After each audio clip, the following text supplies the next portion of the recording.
Dear students, आज हम करेंगे D Broglie concept of dual nature of matter. इस कंसेप्ट के अकॉर्डिंग जितने भी मटेरियल पार्टिकल हैं, एटम, मॉलिक्यूल, इलेक्ट्रॉन, प्रोटॉन वगैरह, उन सब का एक ड्यूल करैक्टर होता है। ड्यूल करैक्टर मीन्स उनका पार्टिकल करैक्टर तो होता ही होता है और उसमें वेव करैक्टर भी होता है अकॉर्डिंग टू दिस कंसेप्ट। तो इसको आप कैसे डिफाइन करेंगे? ये है dual nature of matter, de Broglie concept. According to this concept, all material particles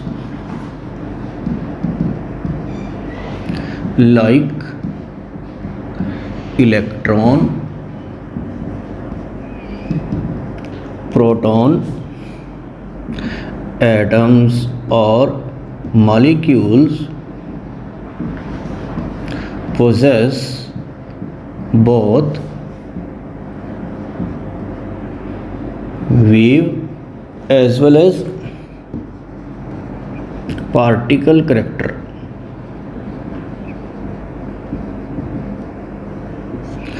तो ये आपको ध्यान रखना है कि कोई भी मटेरियल पार्टिकल है तो उसमें पार्टिकल करैक्टर तो है ही और साथ में उसमें वेव करैक्टर भी है। और वेव की एक पर्टिकुलर क्या होती है, वेवलेंथ होती है। अगर ये पार्टिकल का मास m है और वो v मीटर पर सेकंड वेलोसिटी से सपोज मूव कर रहा है, तो इस कंसेप्ट के अकॉर्डिंग जो है तो उस पार्टिकल की जो वेवलेंथ है वो कितनी होगी, h/mv। ये h/mv जो है, h आपको पता है प्लैंक्स कांस्टेंट है, m जो है वो मास ऑफ पार्टिकल है और v जो है वो क्या है, वेलोसिटी है। तो ये इक्वेशन जो है डी ब्रोगली ने दी थी, तो इसको बोलते हैं डी ब्रोगली इक्वेशन। इसको आप और इस तरीके से भी लिख सकते हैं, h/ ये मास इंटू वेलोसिटी क्या होता है, मोमेंटम, जिसे हम किससे रिप्रेजेंट करते हैं, p से। तो इस इक्वेशन से हमें पता चलता है कि wavelength is inversely proportional to momentum. तो ये डी ब्रोगली इक्वेशन जो है इस चैप्टर में काफ़ी इंपॉर्टेंस रखती है। ये कैसे आई है, कि इसको किस तरीके से ड्राइव किया जा सकता है, ये हम आगे देख लेते हैं। इस इक्वेशन को ड्राइव करने के लिए हम एक फोटोन ऑफ लाइट जो है उसका एक छोटा पार्टिकल वो कंसीडर कर लेते हैं। अगर इस पार्टिकल में, इस फोटोन ऑफ लाइट में सपोज वेव करैक्टर है, तो इसकी एनर्जी जो है हम ऐसे एक्सप्रेस कर सकते हैं, E=hν। ये इक्वेशन 1 ले लेते हैं और ये कहाँ से आई है आपको याद होगा, it is according to Planck's quantum theory. अगर मान लिया जाए कि उसमें वेव करैक्टर है और न्यू जो है उसकी वेव की क्या हो जाएगी, फ्रीक्वेंसी, और एच जो है वो कांस्टेंट होता है प्लैंक्स क्वांटम थ्योरी में, जिसको प्लैंक्स कांस्टेंट बोलते हैं। ये अगर उसमें वेव करैक्टर है, अगर हम ऐसा मानते हैं, और if that is suppose to have particle character, तो पार्टिकल की जो एनर्जी होती है वो इस तरह से एक्सप्रेस की जाती है, E=mc²। इसको इक्वेशन 2 ले लेते हैं और ये इक्वेशन शायद आपने सुन रखी होगी, इसको बोलते हैं आइंस्टाइन इक्वेशन। तो अगर डी ब्रोगली की बात मान ली जाए कि उसमें वेव करैक्टर भी है और पार्टिकल करैक्टर भी है, तो इन दोनों को हम इक्वेट कर देते हैं। तो इफ़ फोटोन ऑफ लाइट है बोथ करैक्टर, देन hν क्या हो जाएगा, mc²। तो यहाँ से आप क्या कर सकते हैं, एक और थ्योरी आपको याद आ रही होगी, c=νλ। तो c=νλ जो था that was according to electromagnetic wave theory. Electromagnetic wave theory के अकॉर्डिंग जो है आप फ्रीक्वेंसी फाइंड आउट कर सकते हैं, जो क्या होगी, c/λ। तो यहाँ पर आप क्या कर सकते हैं, इस इक्वेशन को थोड़ा मॉडिफाई कर लें, hc/λ क्या हो गया, mc²। तो यहाँ से आप लैम्डा जो है वो फाइंड आउट कर सकते हैं इजीली। तो वो क्या आएगा, hc/mc²। तो यहाँ से ये hc एक कैंसिल हो जाएगा, तो h/mc आ जाएगा। c जो होता है वो वेलोसिटी ऑफ लाइट होता है। अगर कोई पार्टिकल और है वो किसी और वेलोसिटी से मूव कर रहा है, तो हम c की जगह v भी लिख सकते हैं। मीन्स कि इस इक्वेशन को λ = h/ lambda is equal to h upon m c की जगह पे हम क्या लिख देंगे, वी लिख देंगे। और यही तो है क्या, डी ब्रोगली इक्वेशन। तो इस तरह से इसका एक छोटा सा डेरिवेशन है। और मास इनटू वेलोसिटी आपको बताया था कि क्या होता है, मोमेंटम होता है। तो हम इस इक्वेशन को ऐसे भी लिख सकते हैं। तो ये था derivation of D Broglie equation. आगे देखते हैं significance of D Broglie equation. तो इक्वेशन आपने पढ़ ली है, ये पार्टिकल करैक्टर और वेव करैक्टर को रिलेट करती है। किसी भी पार्टिकल जो मास जिसका m हो तो उसकी वेवलेंथ कितनी होगी ये कैलकुलेट हो सकता है according to de Broglie equation. तो लेकिन फिर भी it is applicable only for microscopic particle. Microscopic का मतलब होता है स्मॉल पार्टिकल्स। तो ये उन्हीं के लिए एप्लीकेबल होती है, क्योंकि जो बिग पार्टिकल होते हैं जैसे क्रिकेट बॉल होती है या कोई गन है तो उससे बुलेट गोली निकली है, तो उसका जो मूवमेंट होती है उसमें कहीं भी आपको कोई वेवलेंथ जो है वो नज़र नहीं आती, क्योंकि उनका मोमेंटम जो होता है वो बहुत ज़्यादा होता है। तो इसमें क्वेश्चन आता है कि डी ब्रोगली का इक्वेशन का डेली लाइफ में कोई सिग्निफिकेंस है या नहीं।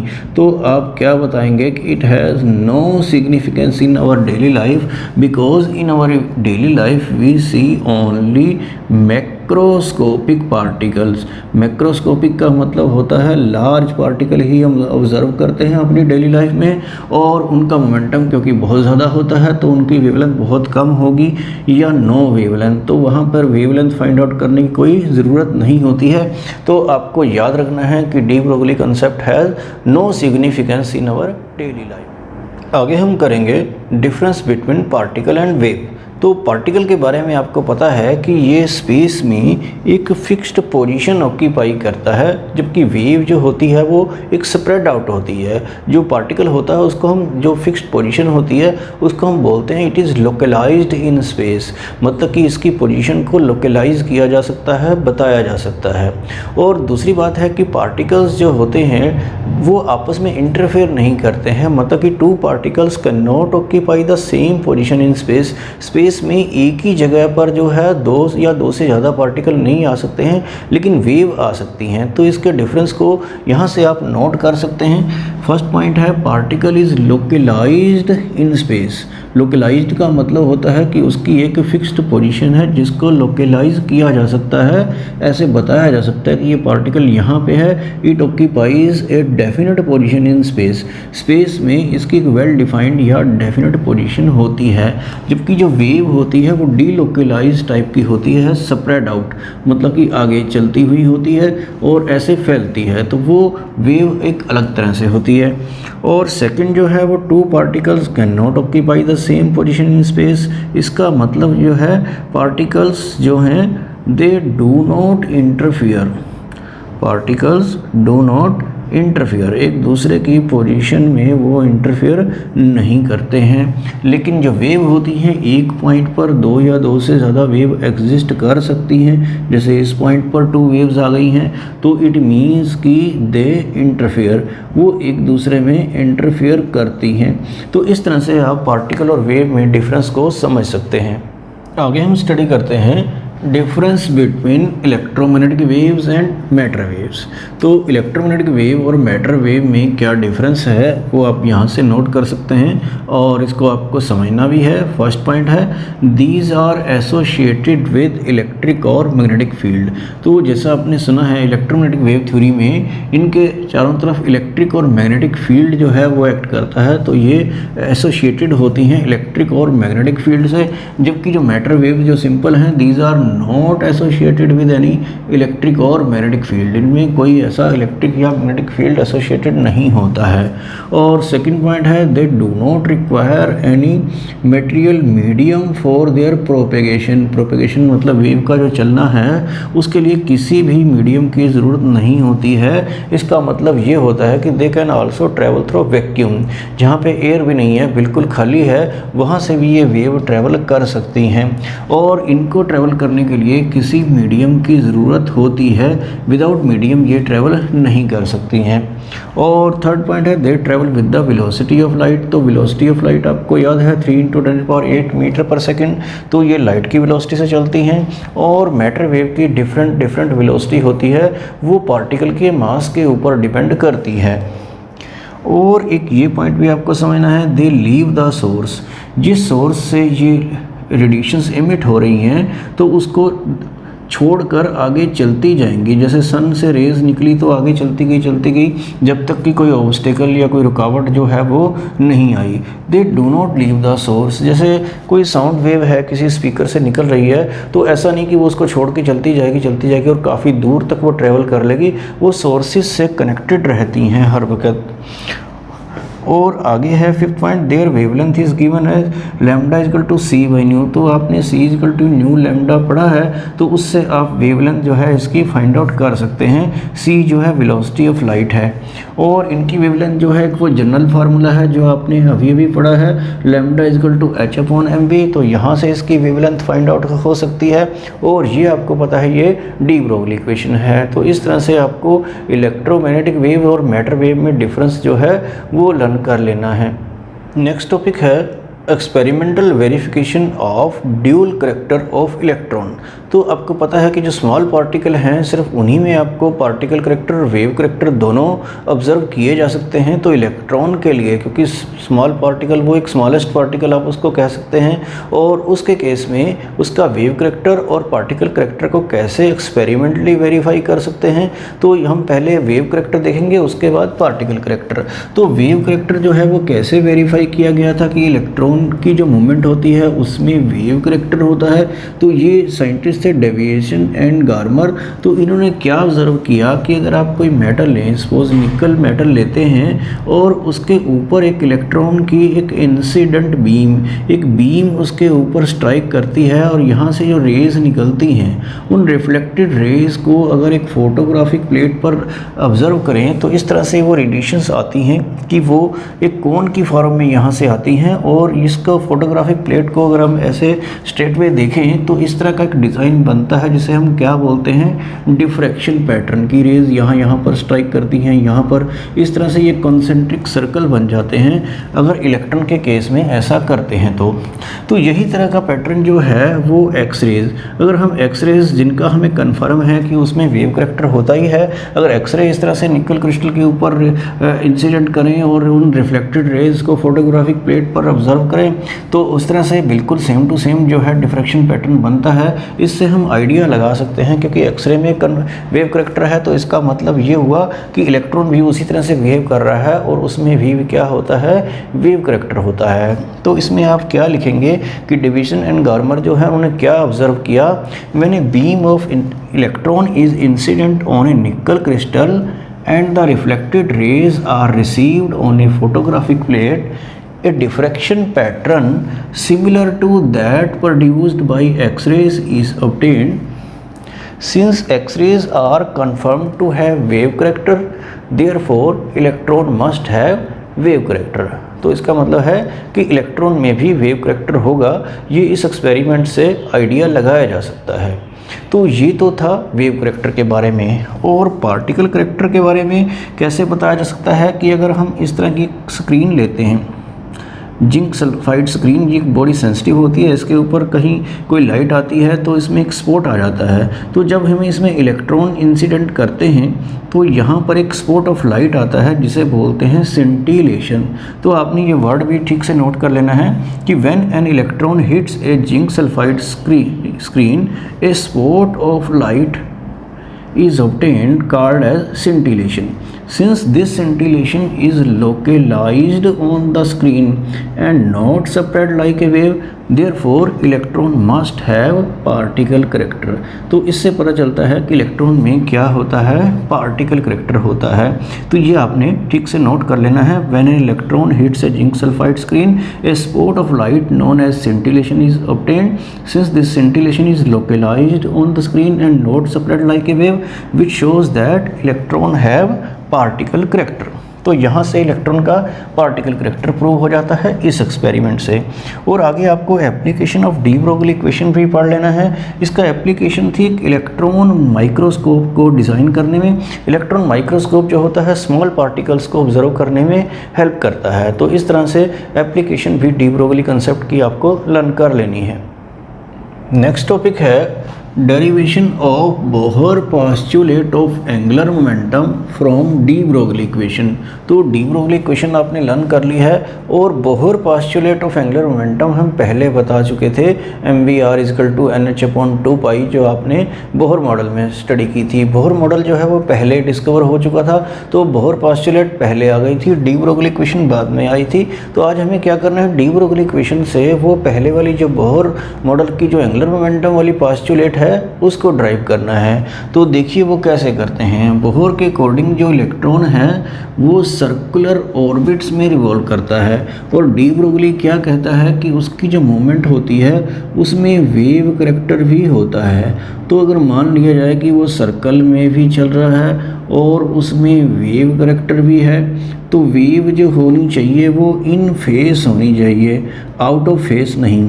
इन फेस आउट ऑफ फेस का क्या मतलब है कि अगर ये इस तरीके से आ जाती है, वो दूसरा पाथ ऑक्यूपाई करती है जो पहले था वो नहीं, तो उसको हम आउट ऑफ फेस बोलते हैं। अगर ये बिल्कुल उसी पोजीशन पर आ जाती है जैसे पहले चल रही थी और ये यहाँ पर इस तरह से मिल जाती है और वही पाथ, तभी तो वो सर्कल बनेगा, तो फिर वेव क्या हो जाती है, इन फेस हो जाती है। तो डी ब्रोगली कंसेप्ट के अकॉर्डिंग जो है वेव जो है वो इन फेस होनी चाहिए और इलेक्ट्रॉन सर्कुलर पाथ में भी करना चाहिए रोटेट। तो इस तरह से दोनों चीज़ें हमने यहाँ पे बना दी हैं। लेकिन ये तभी पॉसिबल है कि जब वेवलेंथ इसमें होल नंबर में आए। तो ये यहाँ से यहाँ तक का जो सारा डिस्टेंस है वो क्या होता है, सर्कमफ्रेंस होता है। तो ये वेवलेंथ होल नंबर में होनी चाहिए। अगर इन फेस आती है तो वेवलेंथ का कोई होल नंबर मल्टीपल होना चाहिए सर्कमफ्रेंस ऑफ द ऑर्बिट। तो इसमें मेन कंसेप्ट यही है कि बोहर के अकॉर्डिंग जो है इलेक्ट्रॉन मूव करता है in circular orbits, but according to de Broglie it have wave character also, thus to have wave in phase the circumference of the orbit must be integral multiple of the wavelength।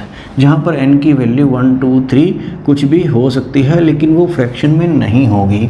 और circumference तो आपको पता ही है क्या होता है, 2πr, r जो है इसका रेडियस होगा = n लैम्डा। और ये हमें करना था डी ब्रोगली इक्वेशन से। डी ब्रोगली इक्वेशन आपने लर्न कर रखी है, लैम्डा = h/mv। तो ये यहाँ पुट कर देते हैं, 2πr = nh/mv। तो यहाँ से आप क्या कीजिए, mv और r इधर ही रहने दीजिए, 2π को उधर ले जाइए, nh/2π। तो ये वो ड्राइव हो चुका है जो हमें करना था। ये एंगुलर मोमेंटम है, mass into velocity into radius, जो h/n का होल नंबर मल्टीपल होता है। तो यही है Bohr postulate of angular momentum. तो इसका ये बहुत ही सिंपल सा डेरिवेशन है, बहुत इजी है। बस आपको ये याद रहना चाहिए, circumference must be integral multiple of the wavelength. तो इस तरह से आप ये इजीली ड्राइव कर पाएंगे। Next topic is relation between kinetic energy and wavelength of electron. तो ये पर्टिकुलरली इलेक्ट्रॉन के लिए ही रिलेशन है, तो ये आपको ध्यान रखना है। और काइनेटिक एनर्जी जो है उसका फार्मूला तो आपको पता ही होगा कि काइनेटिक एनर्जी जो होती है वो किसके इक्वल होती है, 12mv²। तो यहाँ से आप v फाइंड आउट कर लीजिए, तो वो कितना होगा, 2 × kinetic energy divided by m, और ये v² आएगा और v क्या होगा, उसका स्क्वायर रूट। तो ये 2 × काइनेटिक एनर्जी है, ये इससे मल्टीप्लाई हो रहा है। और डी ब्रोगली के अकॉर्डिंग जो क्या था, लैम्डा = क्या था, h/mv था। तो यहाँ पर h/m तो आप ऐसे लिख लीजिए, और जो वेलोसिटी है वो यहाँ पर ये पुट कर दीजिए। तो यहाँ वेलोसिटी को कैसे पुट करेंगे, क्योंकि ये नीचे की तरफ है तो इसका रेसिप्रोकल हो जाएगा m × 2 × काइनेटिक एनर्जी, ये अंडर द रूट इस टाइप से है। तो इसको आपको सिंप्लीफाई करना है। तो देखिए इसको कैसे करेंगे, h और ये जो m है इसको स्क्वायर रूट ऑफ m इस तरीके से लिख सकते हैं, और ये ऊपर वाला स्क्वायर रूट आप अलग से लिख लीजिए, और ये 2 इंटू काइनेटिक एनर्जी अलग से लिख लेते हैं। ये स्क्वायर रूट दोनों अलग अलग आप लगा सकते हैं, तो यहाँ से आपको पता है ये कैंसिल हो जाएगा, और m स्क्वायर रूट है तो नेचुरली उसको भी उसके अंदर लिख सकते हैं। तो ये फार्मूला जो है सिंप्लीफाई करके 2m इंटू काइनेटिक एनर्जी ये ऐसे स्क्वायर रूट, तो ये रिलेशन आ जाएगा काइनेटिक एनर्जी और वेवलेंथ में। h आपको याद है प्लैंक्स कांस्टेंट है, m जो है वो मास ऑफ इलेक्ट्रॉन हो जाएगा। तो ये वैल्यूज़ अगर आपको याद नहीं आ रही हैं तो h की मैं बता देता हूँ 6.626 इंटू 10⁻34 जूल सेकंड था, और मास इलेक्ट्रॉन का ग्राम में कितना था 9.1 इंटू 10⁻28 ग्राम, kg में वो कितना हो जाएगा -31 हो जाएगा। तो इस तरह से ये रिलेशन भी आपको लर्न कर लेना है।